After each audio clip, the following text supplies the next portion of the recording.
Hi there, Joka here from Pocket Full of Happiness, and today I'm going to show you how I created these two cards with the new Funky Hearts pattern builder.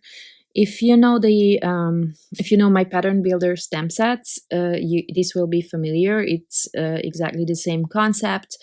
There's three parts to this one, and with each of them, you can create this panel kind of thing here.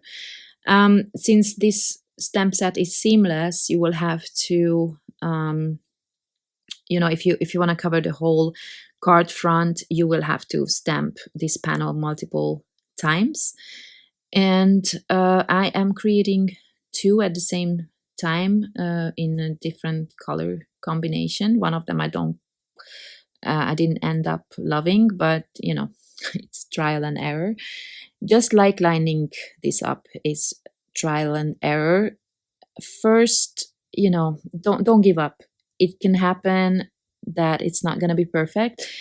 But what you have to know about these ones is that when you try to line these up, you will have to see a sliver of the previously stamped image through your stamp set, and then it's going to line up. But just try it and don't give up. Once you get the hang of it, it's not going to be difficult, and it comes together quite quickly as well. I did mess up something on the other one. I will show you now. I actually realized that. Anyway, so with these sets that have three parts, you can add up to 3 colors. Again, this is something I really like, using multiple colors. So this is why I'm trying to do this stamp set. So this is what I messed up. I used 2 different blues for the 2 panels. So not to throw away this one, I am going to try and stamp on the bottom one again with the right color, so the darker blue.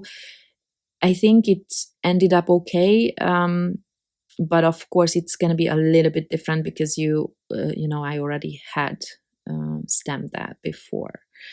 So, but once it dries, it's not going to be too bad.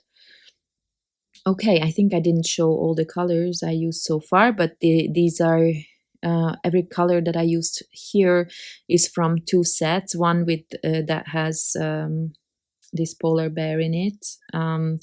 So I kind of thought that it's obvious, but of course, maybe if you're new to crafting, it's not. Altenew has these ink pads that come in 4 sets as well.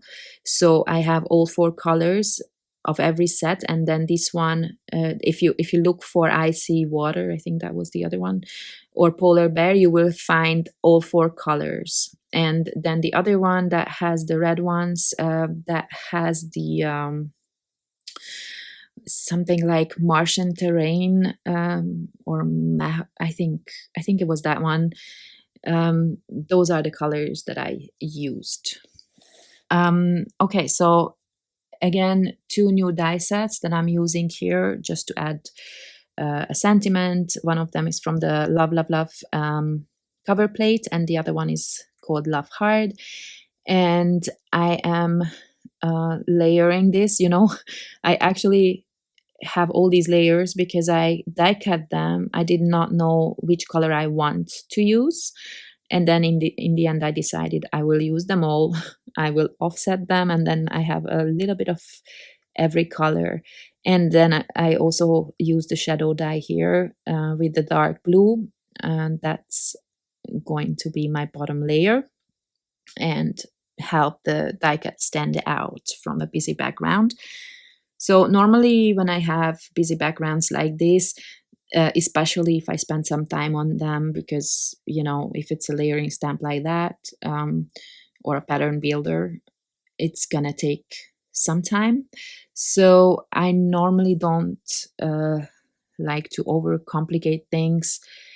I just keep the card simple and add the sentiment strip, or like here, a die cut sentiment to it, and then I'm done.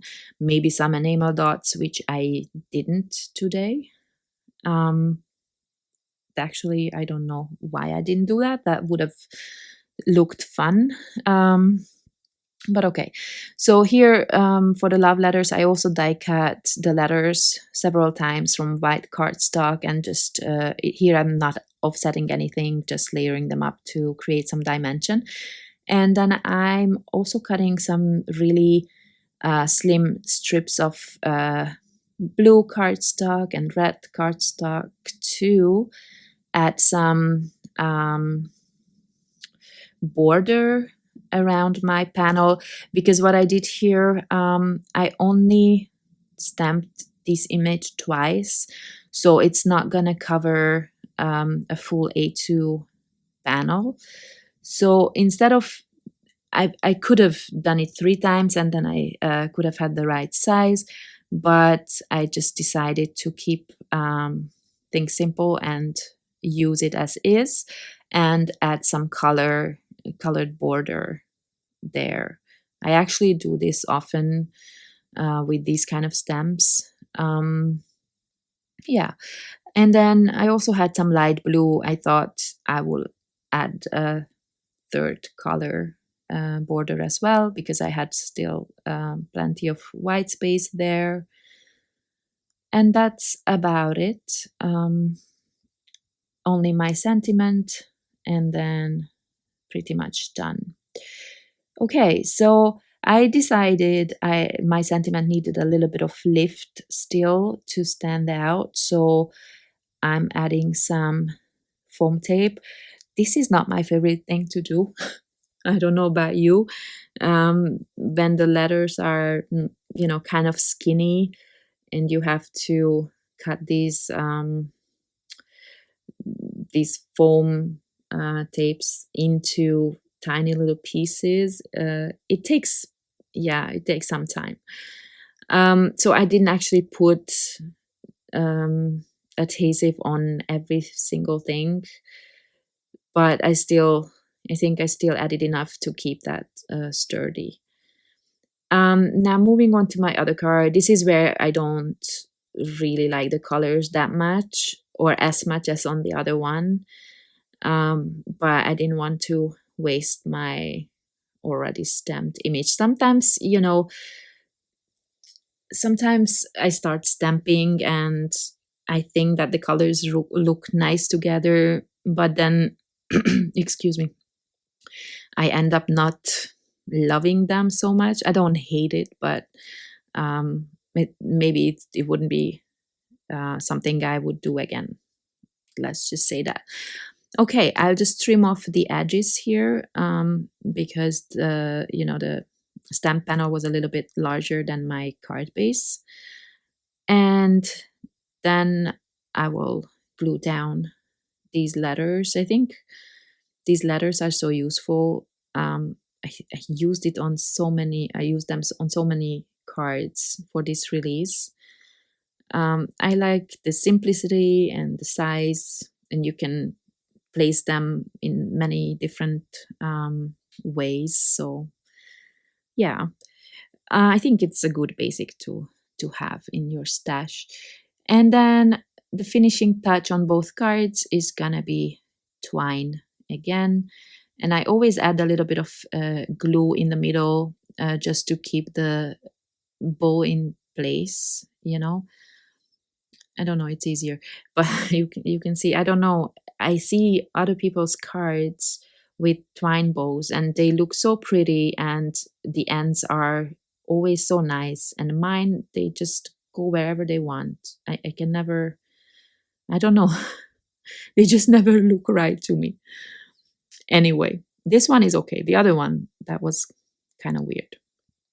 Okay, so that's it. I hope you like this new stamp set. I hope you like these cards and I could give you some ideas. Thank you very much for watching, and I hope to see you next time. Bye bye.